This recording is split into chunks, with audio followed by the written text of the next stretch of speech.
Hola, soy la doctora Marjorie Gómez y hoy en Conferencia 2.0 tengo de invitada a la doctora Maite Fernández. La doctora Maite Fernández es especialista en ginecología y obstetricia, pero además tiene un máster en sexología. Y hoy nos viene a hablar de un tema muy interesante. Por supuesto, no podíamos dejar aparte lo que era hablar un poco de la sexología, de lo que es este tema tan importante para la mujer y para nosotros poderlo manejar. Y el tema de hoy es, siempre sabemos cuál es la respuesta sexual o cuáles son las zonas más sensibles en la mujer para llegar a un orgasmo, pero ella nos va a hablar de cuáles son las herramientas que tenemos a la mano para poder medir esta respuesta sexual. Bienvenida, doctora Maite, y gracias por aceptar la invitación. Bueno, muchas gracias a ti, Marjorie, por invitarme. La verdad es que me hace ilusión en estos momentos de confinamiento y de estar en casa, pues poder colaborar y ayudar en lo que pueda, ¿no? Yo siempre digo que intento aportar mi granito de arena y realmente cuando me contactaste el otro día para hacer esta conferencia me hizo ilusión. Además, sabes que ya te lo dije cuando te conocí, que tú fuiste mi motivación para entrar en todo el mundo de la ginecoestética. Realmente, siguiendo tus redes y todo eso, fue como me introduje en este mundo ya hace 4 o 5 años, ya parece que ha pasado un montón. Un montón. Pero por eso, además es como un honor especial poder colaborar contigo, así que nada, encantada y bueno, si quieres empezamos. Vale, Maite, adelante. Bueno, voy a compartir la pantalla. Y hoy voy a hablarles, voy a hacer una charla que hice en el primer curso de Sexología General y Counseling para Médicos, que hicimos en Almería desde la SEGEF, que es la Sociedad Española de Ginecología Estética Regenerativa y Funcional, que tengo la suerte de formar parte de la Junta Directiva. Y este otoño pasado hicimos un curso de sexología para médicos, ¿vale? Y yo hice esta charla en la que hablaba un poco de la respuesta sexual femenina y de las herramientas que tenemos para medirla. Y eso es un poquito lo que les vengo a contar. Perdón. Ahora. Bueno, pues sin más preámbulos vamos a empezar a hablar de la respuesta sexual humana. Realmente, aunque la respuesta sexual humana es tan antigua como la humanidad, digamos, realmente el estudio de la respuesta sexual humana es relativamente reciente. Y empezamos en el siglo pasado a tener un concepto más real de lo que era la respuesta sexual. Ten en cuenta que Ellis en 1906 describía la respuesta sexual en 2 fases. Estamos hablando de que hace un siglo, un poco más de un siglo, de esto, es decir, es una historia relativamente corta, muy corta. Pues como decíamos, Ellis describía la respuesta sexual en 2 fases, que era la fase de tumescencia y la fase de detumescencia. Y aunque podríamos pensar que la tumescencia se podría corresponder con la erección peneana, en realidad no era así.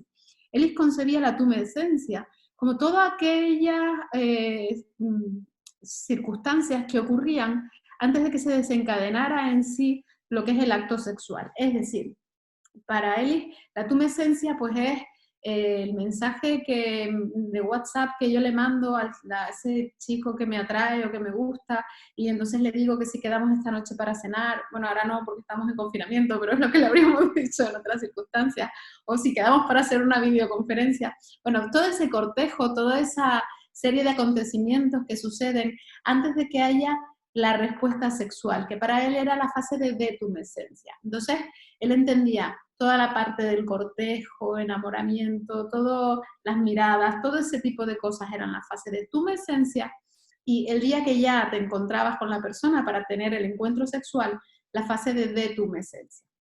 Así lo concebía Ellis. Después llegó Kinsey en los años 50 y a través de entrevistas lo que hizo fue plantear un modelo descriptivo que incluía 3 fases en la respuesta sexual: la fase de excitación, de orgasmo y de retorno a la normalidad.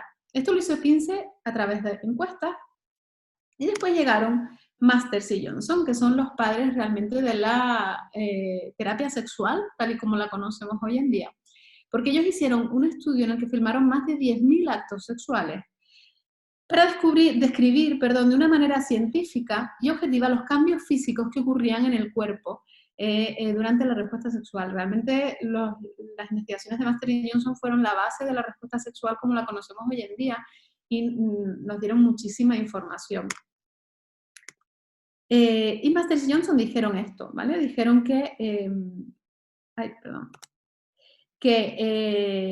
la respuesta sexual en el hombre constaba de un periodo refractario, una fase de excitación. Es que estaba mirando a ver si podía señalar, pero no veo cómo hacerlo. Una fase de excitación, una fase de meseta, que es un momento de máxima excitación, fase de orgasmo y después de resolución. En el caso de los hombres, además describían un periodo refractario. El periodo refractario es aquel que va desde que el hombre tiene un orgasmo hasta que puede iniciar otra respuesta sexual. De hecho, eso además vieron que en los hombres jóvenes, eso va cambiando a lo largo de la edad, en los hombres jóvenes este periodo refractario puede ser de algunos minutos, y a medida que el hombre va cumpliendo años, ese periodo refractario se va alargando. Y en hombres mayores, de más de 60, 70 años, pues esto puede ser de días o incluso hasta una semana. En el caso de la mujer, describieron que la respuesta sexual venía a ser más o menos parecida, solo que la mujer no tenía o no parecía tener periodo refractario, de forma que podía tener un orgasmo, volver a la fase de meseta y volver a tener otro orgasmo, o incluso podía tener lo que ellos llamaron el estatus orgásmico, que es como muchos puntos orgásmicos dentro de la fase de meseta. Y eso fueron lo que describieron Masters y Johnson, una respuesta, digamos, fisiológica, orgánica, física, ¿vale? Entonces llegó Kaplan. Kaplan es de una formación psicoanalítica, y llegó Kaplan en el 79 y dijo que todo eso está muy bien, es verdad que hay esas fases de excitación, meseta y orgasmo, pero ella lo que dijo es que todo eso era precedido por el deseo. Es decir, tenía que haber un deseo previo que antecedía al resto de la respuesta sexual, ¿vale? Y Kaplan fue la primera que introdujo el concepto de deseo. Hasta Kaplan no existía el deseo. A nadie le importaba si se deseaba o no se deseaba. Nadie le preguntaba al otro si tenía ganas o no, si tenían encuentros sexuales. Y podía existir o no ese deseo, pero desde luego no era importante. A nadie le importaba, no estaba definido. Fue a partir de Kaplan cuando eso cobró importancia, y tanto es así que se empezó a incluir los problemas o trastornos de deseo sexual hipoactivo en el Manual de Enfermedades Psiquiátricas, en el DSM, a partir de ese momento. Es decir, a partir de Kaplan empezó a haber deseo y en consecuencia empezó a haber problemas de deseo. Y después llegó Bason, sí que hubo algunos autores más, pero bueno, estos son los más importantes. Llegó Bason en el 2002, Rosemary Bason, y dijo, a ver, a mí todo esto me parece muy bien, yo no digo que no tengan razón, y todo eso está perfecto, pero lo que yo veo en mi consulta, sobre todo en mujeres, y sobre todo en parejas de larga evolución, es decir, en la práctica, las mujeres que tienen parejas de larga evolución, yo no veo que tengan un deseo espontáneo previo a la respuesta sexual. En realidad lo que veo es que en mujeres donde hay una buena relación de pareja, hay una relación de intimidad, hay como un buen rollo entre los dos, la mujer está sexualmente neutra, pero el hombre entonces empieza un impulso sexual, empieza un estímulo sexual, y ella está receptiva. Eso hace que empiece a haber una excitación sexual en la mujer, que es lo que hace que aparezca el deseo. Es decir, el deseo no aparece antes, sino que es un deseo responsivo, que lo llama ella, que es un deseo que aparece durante la respuesta sexual y no previo a la respuesta sexual. Entonces, en esa excitación y deseo, si después la respuesta sexual o la valoración que yo hago del encuentro sexual es satisfactoria, bien sea física o emocionalmente, es decir, porque llego al orgasmo o porque me lo he pasado muy bien, porque he tenido un encuentro sexual o emocional muy valorado para mí, y para mí la respuesta es satisfactoria, eso hará que otro día, ante un momento de intimidad, yo esté receptiva para poder entrar en esa respuesta sexual que va a hacer que vuelva a surgir ese deseo responsivo. No es un deseo previo, sino un deseo responsivo.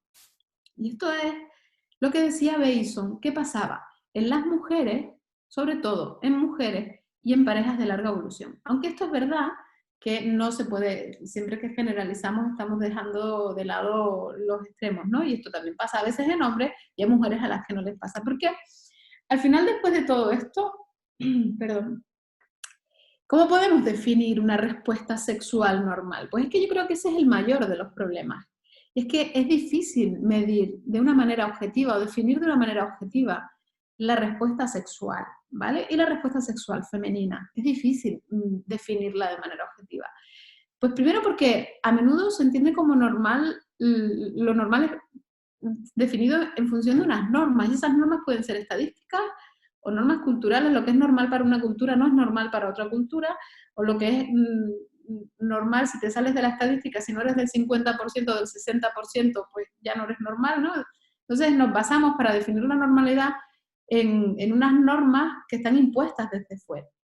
Pero es que además, una función normal puede variar entre mujeres. Lo que para una mujer puede ser normal, para otra puede no serlo. Pero es que es más. Incluso en la misma mujer, a lo largo de su vida, la normalidad puede ir cambiando. Lo que ahora es normal para mí puede ser que hace años no lo fuera, o lo que sea normal para mí dentro de 20 años probablemente no es mi normalidad de ahora. Entonces, es muy difícil definir la función o respuesta sexual normal y por ende medirla, ¿no? Y bueno, claro, después de esto, ¿cómo les explico yo ahora las herramientas que tenemos para medir algo que les acabo de decir que no se puede medir porque no podemos definir lo que es normal? Pues efectivamente, ese es uno de los grandes problemas que tenemos, y es que es muy difícil medir la respuesta sexual femenina.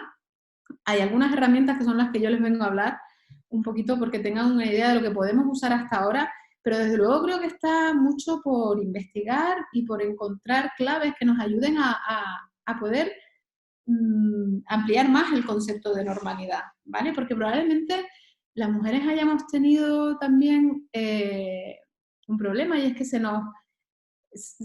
probablemente todo el tema del deseo, el no entender cómo es nuestra respuesta sexual o no entender esa variabilidad tan amplia de la respuesta sexual, ha hecho que patologicemos también mucho la respuesta sexual y que demos importancia o que creemos problemas cuando en realidad no los hay, ¿no? Yo, por ejemplo, cuando muchas veces en las consultas, mujeres, en la consulta de ginecología es muy habitual porque se crea un clima de intimidad, y más que mis pacientes ya van sabiendo que soy sexóloga, pues preguntan más.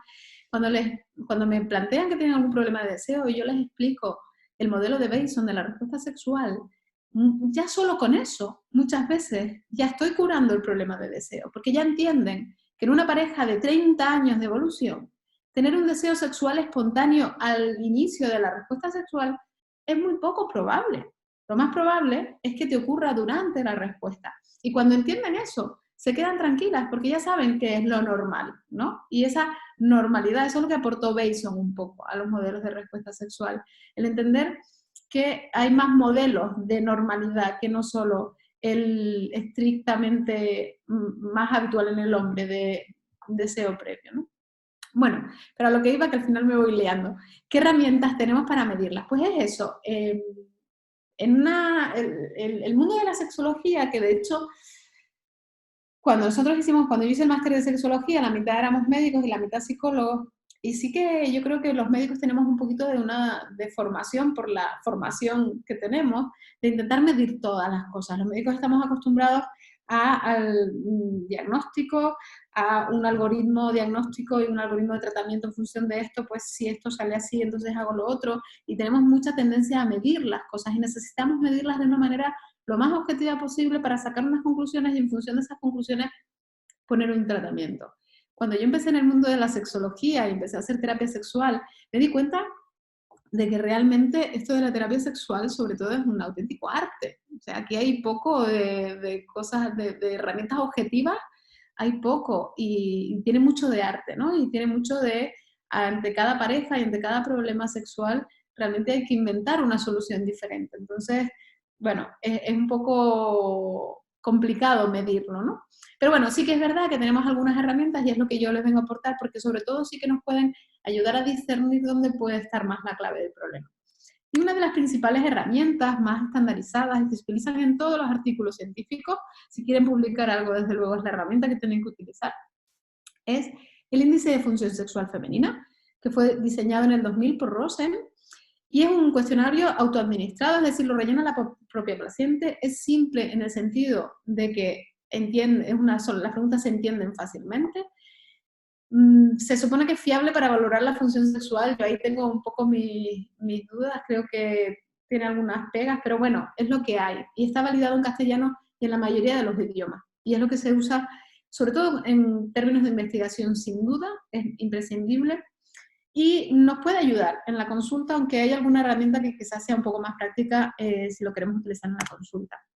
Es un cuestionario que consta de 19 preguntas, se hace un pelín largo, por eso digo que en la práctica, en la consulta, pues es un poco pesado, pero bueno, también se puede utilizar. Y sobre todo sí que lo que a mí me parece interesante y útil es que divide en 6 dominios la respuesta sexual, la esfera sexual, que son el deseo, la excitación, la lubricación, el orgasmo, la satisfacción y el dolor.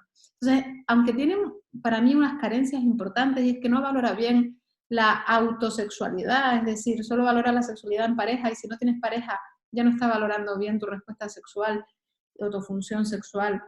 Y personas que no han tenido relaciones en el último mes, aunque tengan pareja, tampoco está valorando bien la función sexual, porque se puede tener función sexual y una función sexual mejor de lo que valora el FSFI en esos casos.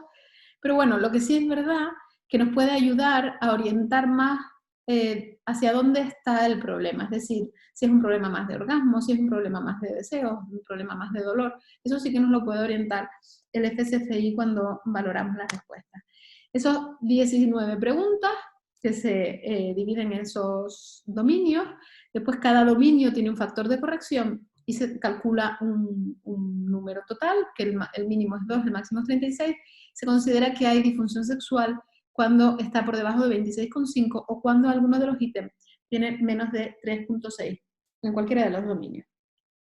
Este, lo que les decía, es el índice de función sexual femenina, que es el test o la herramienta que tenemos que utilizar, sobre todo en términos de investigación. En español, podemos utilizar en la consulta, quizás sea más práctico esta escala, que es el EVAS-M, que es una escala de valoración de la actividad sexual. Es una escala diseñada aquí en España por el doctor Lacalle y sus colaboradores. Y una escala más corta, que también mira todos los dominios de la respuesta sexual femenina. Está construida y validada aquí en España y que tiene solo 8 preguntas, de forma que es más cómoda. Está intentando adaptarse más al modelo de Bayes, quizás, de la respuesta sexual, para entenderlo un poquito mejor. Esta es la puntuación y también pues, por debajo de un límite en función de, por debajo de 37,48, se clasifica que tiene una probable disfunción sexual. Sobre todo en este tipo de escalas nos interesa pues, poder discernir entre la normalidad, entendiendo la normalidad, como hemos hablado antes, de que no hay nada normal en la respuesta sexual, pero bueno, nos puede orientar sobre todo a las personas que pueden tener algún problema sexual y sobre todo qué tipo de problema sexual o dónde está más el problema, ¿no? Y esto respecto a las escalas, que son test subjetivos al fin y al cabo, ¿no? Si vamos a intentar buscar herramientas objetivas, pues tenemos la ecografía, y yo llevo unos años investigando y trabajando la ecografía tanto anatómica como Doppler del clítoris, y bueno, les vengo a contar un poquito también qué herramientas tenemos como más objetivas para medirla, aunque ya les anticipo que esto todavía está muy en investigación, ahora entenderán por qué. Traigo esta imagen del clítoris porque aunque me imagino que todos la conocemos, pues es importante recordar algunos, bueno, la anatomía básica que vamos a poder mirar en ecografía. Y no sé por qué no puedo señalar aquí, pero bueno, el caso es que en ecografía lo que nos va a marcar sobre todo es el glande del clítoris.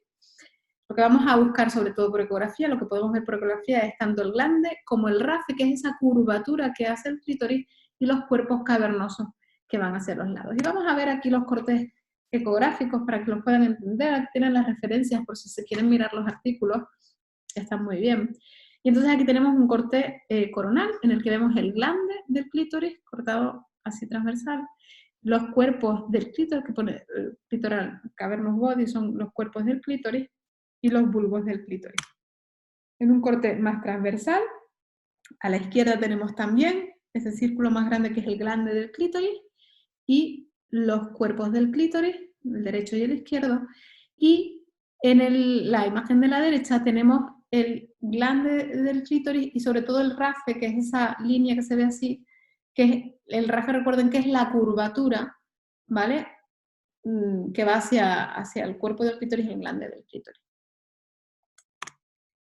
Esto es un corte sagital, en el que lo que vemos es el glande del clítoris, el RAFE en un corte sagital y el cuerpo cavernoso, el cuerpo del clítoris, el cuerpo cavernoso del clítoris por debajo. Bueno, pues esos son los estudios anatómicos, pero ¿qué tenemos en cuanto a funcionalidad? Si vamos a buscar funcionalidad, pues claro, lo lógico es que busquemos cómo se llena de sangre el clítoris, ¿no? Porque sabemos que es un órgano eréctil. El Doppler del clítoris, el Doppler sirve para medir cómo le llega la sangre al clítoris. Esto realmente está, a día de hoy, en 2020, podemos decir que hay muy poca cosa publicada al respecto del Doppler del clítoris. Yo la última revisión la hice hace un año, cuando estuve preparando el artículo que ahora les explicaré. Pero hace un año había en total unos 30-35 artículos publicados que utilizaran el Doppler del clítoris para algo, ¿vale? Si esto lo comparamos con los más de 1000 artículos publicados utilizando el Doppler del pene, pues podemos entender la dimensión del problema, es decir, está muy poco estudiada la vascularización del clítoris y su papel en la respuesta sexual o en las patologías, no, realmente se sabe poco, pero hasta el punto que es que ni siquiera está muy claro cómo ni dónde medirlo. Les explico. En este primer artículo que se ve aquí, de Califé, en el 2000, Califé describió una técnica en un corte transversal, ahora veremos las técnicas, en un corte transversal para medir el Doppler del clítoris. Él además en aquel artículo dijo, bueno, él aportó la variabilidad interobservador, solo la interobservador, y él además dijo, bueno, y el pico de velocidad sistólico es el parámetro, como es el que se utiliza en el pene, pues el que vamos a utilizar también en el clítoris. Y ya está. En el 2018, Mercier terminó de validar la técnica de Battaglia. 18 años después, perdón, de Califé. 18 años después se hizo una validación completa con una variabilidad intraobservador, interobservador e interobservador intersesión, ¿vale? Battaglia, a su vez, otro autor, un italiano, en el 2008, en un artículo en el que hablaba de los cambios morfológicos y vasculares del clítoris, hace una descripción dentro del artículo de una técnica en un corte sagital, diferente de la que había descrito Mercier, y Battaglia además dice que él cree que el parámetro que hay que utilizar para medir los cambios en el clítoris es el índice de pulsatilidad, porque es un índice que valora la sístole y la diástole, y que no debe ser el pico de velocidad sistólica como había dicho Califé. Bueno, pues esto es lo que hay hasta ahora, es decir, todavía no nos hemos puesto de acuerdo, pero eso ya lo explicaré después, en qué es lo que tenemos que hacer. Ahora sí que quería mostrarles para que vean, porque yo creo que esto es una de las cosas interesantes, sobre todo para los ginecólogos. Uy, aquí tengo un problema, porque no me deja activar el vídeo ahora. Vale, anda, pues por fin he conseguido señalarme, perfecto. Esta es la técnica de Califé, ¿vale? Aquí estamos viendo ese corte transversal, aquí estamos subiendo y vemos el RAFE del clítoris, ¿vale? Esta es la imagen del RAFE del clítoris, ¿vale? Y aquí ponemos el Doppler color, aquí estamos viendo la arteria que pasa por el RAFE, que está haciendo esa curvatura hacia arriba, y aquí ponemos el Doppler pulsado, y esta es una onda de velocidad de flujo normal de la arteria clitoroidea. Yo como vengo de una formación obstétrica en la que tienes que conseguir 3 ondas iguales, yo hasta que no consigo las 3 ondas iguales no paro, y aquí seguimos. Y aquí tenemos la medida de la arteria clitoroidea con la técnica de Califé, ¿vale? Y aquí tenemos la técnica de Battaglia, ¿vale? Aquí tenemos, esto es un corte, ahora lo veremos, aquí estamos buscando el clítoris, aquí lo tenemos. Vale, pues aquí estamos viendo, este es el RAFE del clítoris, en el RAFE del clítoris no, ponemos en sentido longitudinal, y aquí tenemos el cuerpo cavernoso, yo siempre me voy hacia el lado derecho, el cuerpo cavernoso derecho, y aquí estamos viendo en longitudinal la arteria clitoroidea, antes de llegar al RAFE, antes de hacer la curvatura, de curvarse para llegar al glande, ¿vale? Aquí ampliamos la imagen para poder verla bien, y corregimos el ángulo del Doppler pulsado para que él vaya acorde con la dirección del vaso. Y aquí medimos el Doppler de la arteria clitoroidea. Aquí además estoy midiendo otro parámetro que es el volumen de flujo, que es un parámetro que hemos introducido, pero eso lo explicaré luego. Pero esto es para que vean las dos técnicas que se pueden usar para medir el Doppler del clítoris. Bueno, pues lo que les decía, ¿no? Entonces, se publican estas dos técnicas en artículos diferentes, se termina una de validar en el 2018.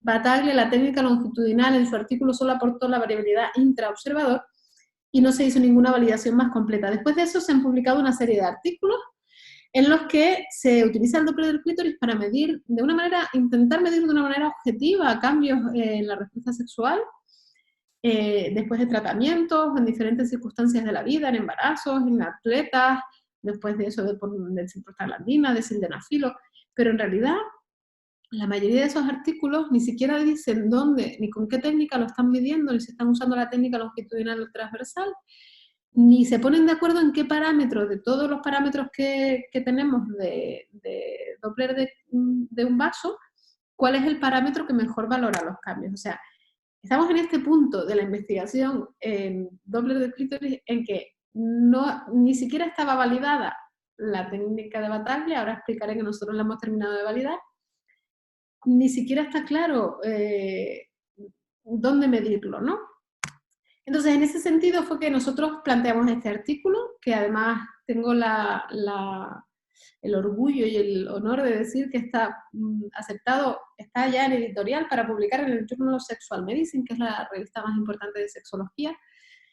Y es un artículo en el que lo que queríamos era terminar de validar completamente la técnica de Battaglia, ¿vale? Para eso cogimos a 90 mujeres, en 50 hicimos la variabilidad intraobservador, 25 hicimos una variabilidad interobservador, 2 observadores, y en otras 25 volví a medir, hacer la variabilidad intraobservador en 2 sesiones diferentes, ¿vale? Es decir, de las que habíamos valorado anteriormente, las volví a hacer venir al mes siguiente, el mismo día del ciclo, para que además no hubiera variabilidad, para poder ver si había variabilidad dentro del mismo observador en 2 sesiones diferentes.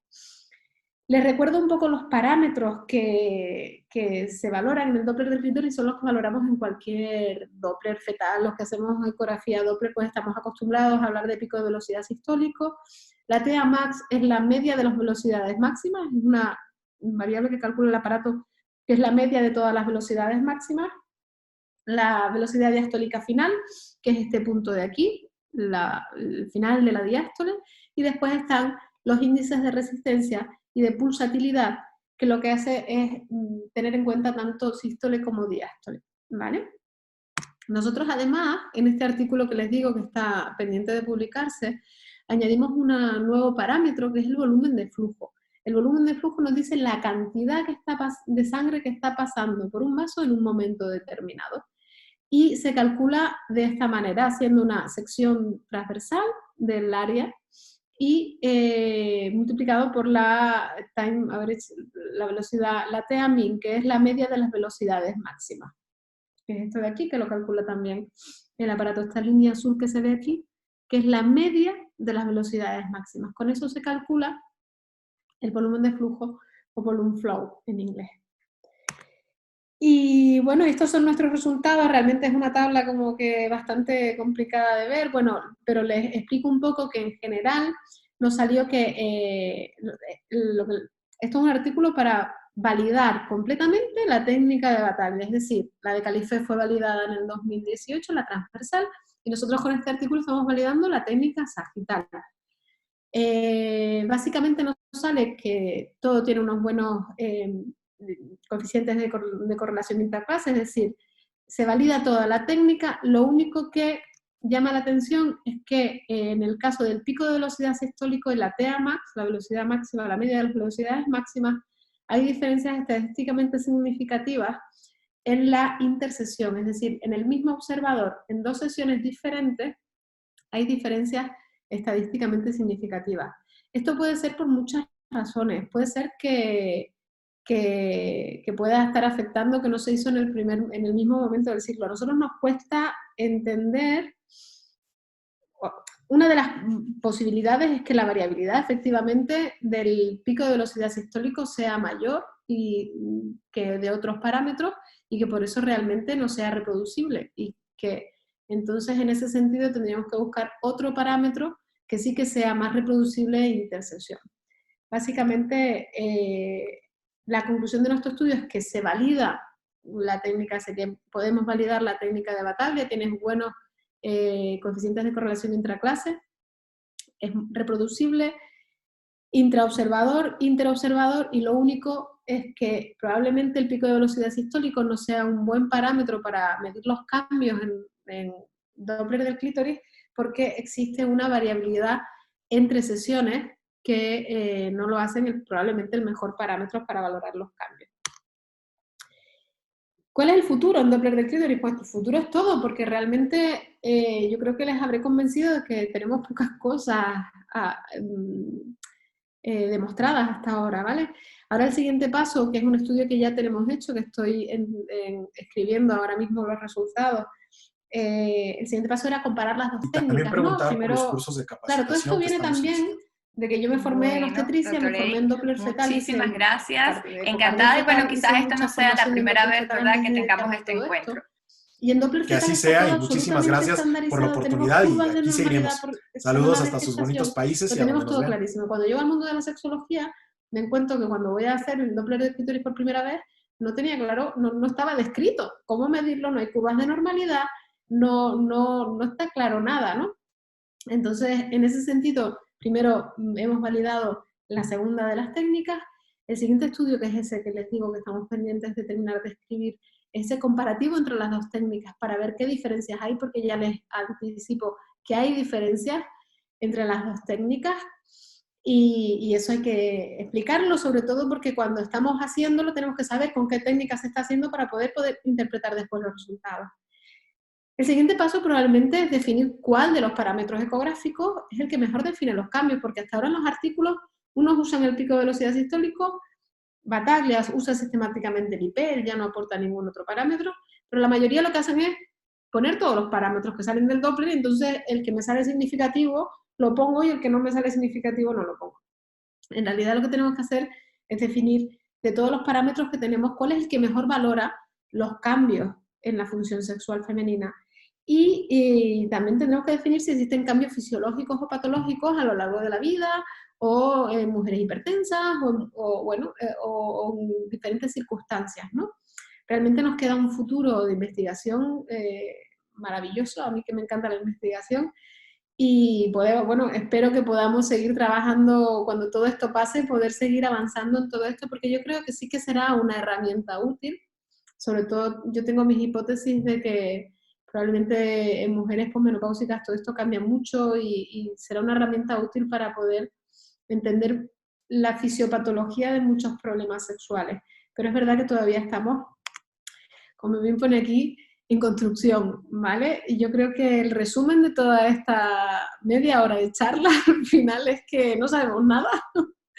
Bueno, sí que sabemos algunas cosas, pero que nos queda mucho por saber de la respuesta sexual femenina, y sobre todo de cómo medir las cosas, ¿no? Y bueno, cuando estamos construyendo una casa, si le pedimos al constructor que nos haga una casa con piscina, pues nos podemos encontrar esto o nos podemos encontrar esto. Y yo estoy luchando para hacer esto, ¿no? Para acabar con unas conclusiones y un conocimiento de la fisiopatología y la fisiología de la respuesta sexual, pues a este nivel, ¿no? Y nada, y esto es todo lo que quería contarles. No, Maite, gracias, de verdad. El tema está bastante interesante, y como tú dices, bueno, pica y se extiende, como decimos nosotros en Venezuela. O sea, todavía falta. Y lo que más impresiona, fíjate, y tú que estás en el área de sexología, yo una vez que hice una conferencia para lo que era cómo trabajar capuchón o prepucio del clítoris, fue interesante ver la historia del clítoris, porque es que el clítoris ha tenido una historia muy tórpida. O sea, desde años atrás, cuando de repente apareció Hipócrates y de repente llegaron por ahí a describir, ahorita no me acuerdo los años, pero que incluso haya desaparecido del libro de anatomía en un momento dado, y que luego un neurólogo, creo que fue, que volvió a describir el clítoris y volvió a ser enfático con esta área tan importante para la mujer, ¿no? O sea, parece increíble que aún hoy en día pues todavía no conozcamos bien de esa anatomía, ¿no? No, es horroroso, pero es que no te va, o sea, es tan triste como que hoy en día muchos libros de texto, de hoy, no te estoy hablando de hace 20 años, de hoy, los libros de texto no tienen el clítoris, ¿sabes? Es como delirante que hoy en día todavía estemos, que nuestros niños en primaria están aprendiendo el aparato reproductor femenino y simplemente aprendan la reproducción y no les aparezca el clítoris en ningún dibujo. O sea, es horroroso. Estamos muy mal. No, y nos pasa en la consulta ginecológica, yo por lo menos hoy en día, en la parte de educación sexual, a veces digo, o sea, hay muchas mujeres que incluso inician relaciones sexuales y no se conocen, y es la bandera que ahora creo que muchos hoy tenemos, o muchas mujeres hoy tenemos, incluso nosotras como ginecólogos, de que te debes conocer para poder disfrutar, ¿no? Pero entonces tú a veces te quedas pensando, bueno, pero ¿de quién es la tarea para que ellas se aprendan a conocer? Porque en el colegio no lo hacen, como tú dices, o sea, muestran como lo más básico, y cuando llegan a la consulta, pues fíjate que yo ahorita me he dado la tarea de con el colposcopio, ¿no? Aquellas chicas jóvenes que están iniciando relaciones, les empiezo a comentar y hablar de una forma muy, muy, muy tranquila. Mira, estos son tus labios mayores, estos son tus labios menores, y es increíble cómo no ubican el clítoris o saben que hay una zona ahí sensible, pero cuando tú le muestras que ese pequeño glande es parte del clítoris, se te quedan mirando así como que no lo sabía. Sí.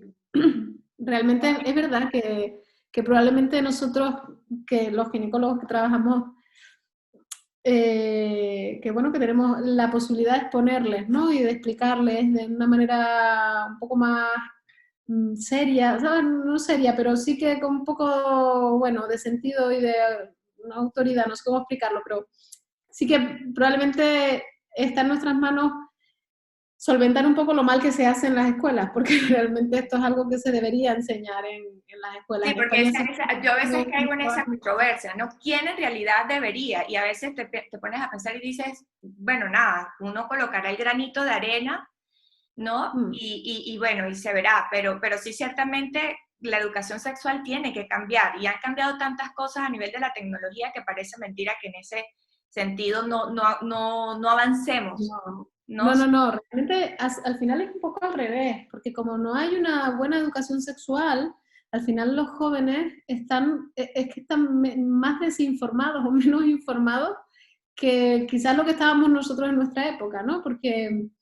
Porque al final se tira a mano de lo fácil y de la pornografía y no buscan o no saben encontrar o nadie les explica el verdadero sentido de la sexualidad y todo, ¿no? Entonces, probablemente en esta era de la tecnología estamos peor que lo que estábamos antes, ¿no? Sí, yo también. Así que yo creo que es fundamental. Realmente yo creo que lo que hay que aspirar es que esto forme parte de la educación sexual en las escuelas, pero es verdad que cuesta muchísimo. Yo incluso en el colegio al que van mis hijos, pues he intentado hacer algún programa de educación sexual y es que cuesta introducir todos estos temas, cuesta realmente todavía hoy en día, falta mucho trabajo por hacer en ese sentido. Y sí, nosotros podemos aportar nuestro granito de arena y al final yo creo que es como todo, es como este tipo de acciones, ¿no? Es ir aportando granitos de arena y al final si todos aportamos un granito haremos una montaña, ¿no? Exactamente. Y fíjate, Maite, que por lo menos yo he leído una estadística que incluso pues de parte de los médicos y los ginecólogos, fíjate que había leído una estadística que solamente el 19% en realidad pregunta de sexología o las partes de la sexualidad de la mujer, y estoy hablando del gremio médico de ginecólogos, ¿no? Que también pues es muy importante destacar eso, de que a veces como que nos cuesta, o no estamos empapados quizás, ¿no? Sí, o sea, el problema es que como no tienes respuesta, porque los ginecólogos no tenemos, yo porque hice un máster y me especialicé en esto, pero si no te especializas, si no buscas, si no indagas, si no te formas en la sexología, realmente dentro de la especialidad de ginecología no hay ninguna formación específica en sexología. Nadie te forma, nadie te explica nada, ni en la carrera de medicina, ni en la especialidad de ginecología. Entonces, claro, es difícil abordar estos temas si no tienes una formación científica al respecto. Entonces, yo entiendo que haya pocos ginecólogos, ginecólogas que por sexualidad, porque al final no te sientes cómodo porque no tienes herramientas después para manejar las posibles preguntas que te puedan hacer las mujeres, ¿no?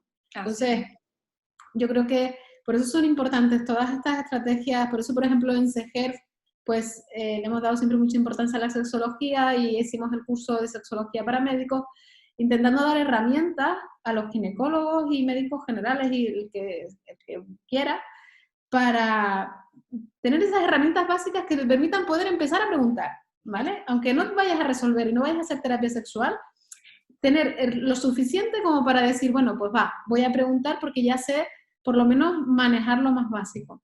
Sí, ¿no? Tal cual.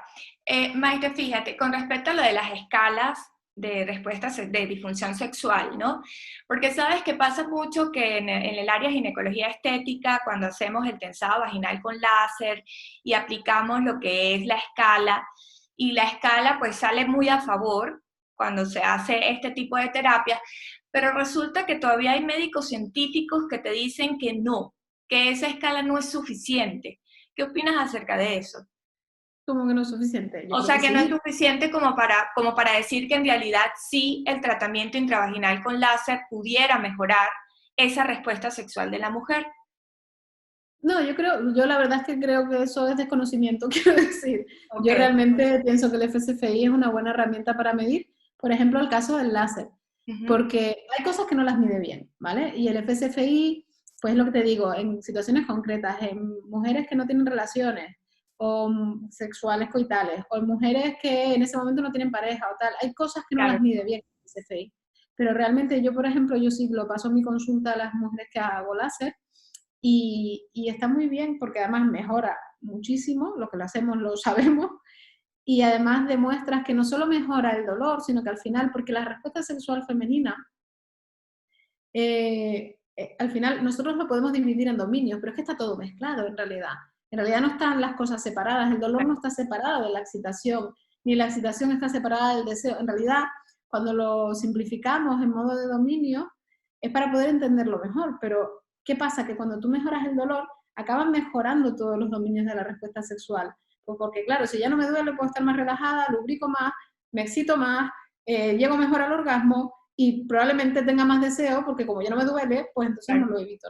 Al final acaba afectando a todo. Yo creo que el FSFI es una buena herramienta para medir, en el caso de los láseres, de una manera lo más objetiva que tenemos hasta ahora, porque no tenemos, bueno, el siguiente paso es la anatomía patológica, que ya además hay un montón de estudios con biopsias que demuestran los cambios, ¿no? que hay. Sí. Pero yo sí que creo que es una buena herramienta en ese sentido.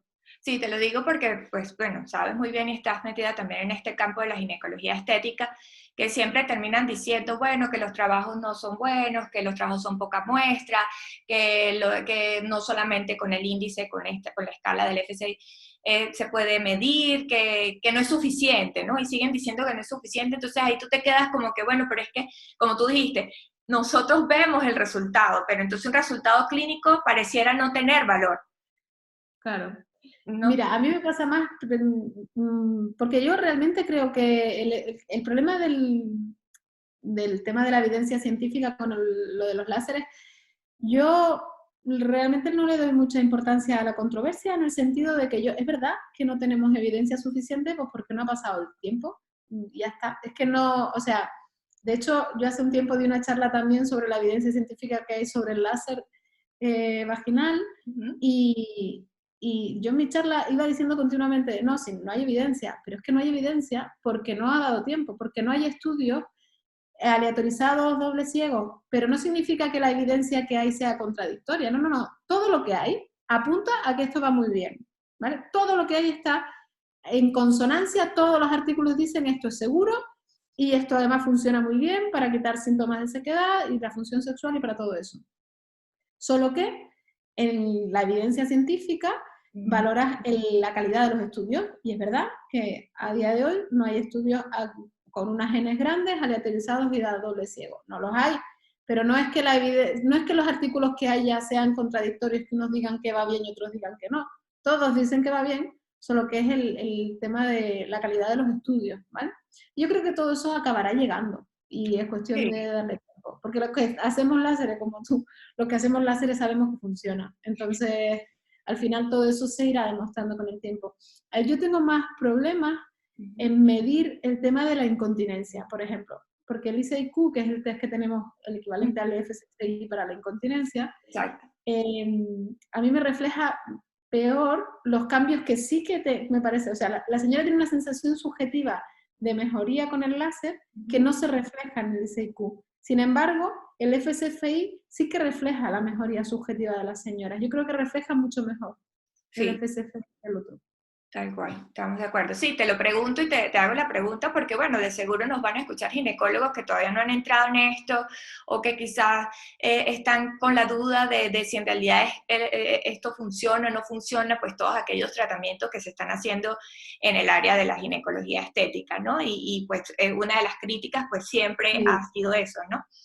Una de las críticas, yo siempre digo, cuando yo empecé en esto en el 2015, sí que es verdad que además los ginecólogos tenemos eso de, porque según, yo por ejemplo, yo trabajo en una de las clínicas, trabajo en una clínica estética, que hay médicos estéticos que quizás no necesitan tanta bibliografía y tanta evidencia científica para lanzarse a hacer algo. Ellos, bueno, pues si esto funciona, pues yo lo hago y ya está, y no necesitan tener detrás los aleatorizados de 5.000 mujeres, ¿vale?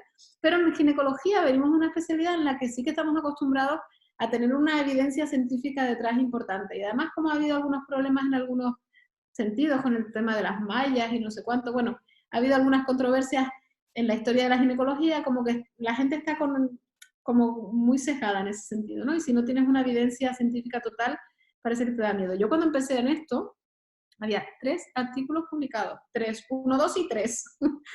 y la verdad es que, bueno, empecé a hacerlo y al final, primero empiezas, que cuando lo explicas a las mujeres y demás, pues tú, bueno, pues lo que dicen los artículos y eso, cuando lo vas haciendo tú, ya tienes experiencia y ves lo bien que va, pues ya lo tienes muy claro, ¿no?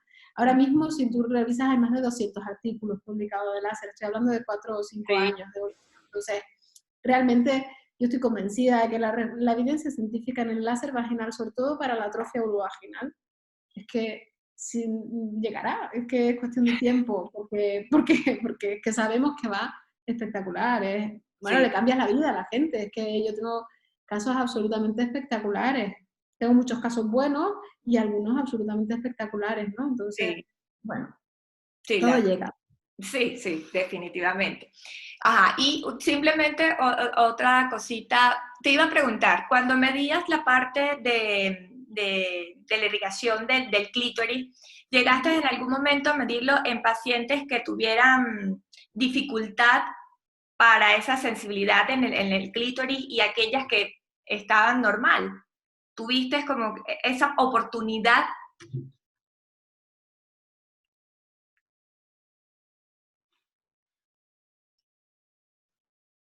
Maite, no te escucho. Yo. Tengo todo activo, ¿me oyes? Ahora sí, ajá. Ahora sí. Digo que tengo datos de mujeres que tienen trastornos del deseo, mujeres hipertensas, ajá, menopáusicas y con trastornos del deseo y la excitación, ¿vale?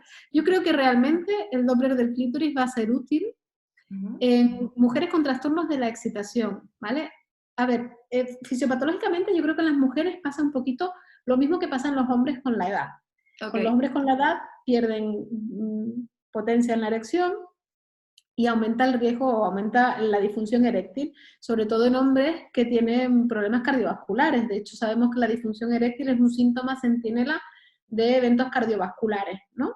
Cuando un hombre tiene una disfunción eréctil, esto nos puede estar advirtiendo de que hay algún fenómeno vascular que puede acabar haciendo un infarto. Bien, pues yo creo que lo mismo pasa en las mujeres. Lo que pasa es que como no tenemos una erección evidente del clítoris, no lo estamos diagnosticando. Pero probablemente el Doppler del clítoris nos sirva para ver esas mujeres que tienen problemas. De hecho, muchas veces en mujeres, sobre todo posmenopáusicas más mayores, te dicen, es que me cuesta más llegar al orgasmo y tengo orgasmos menos intensos que antes, ¿vale?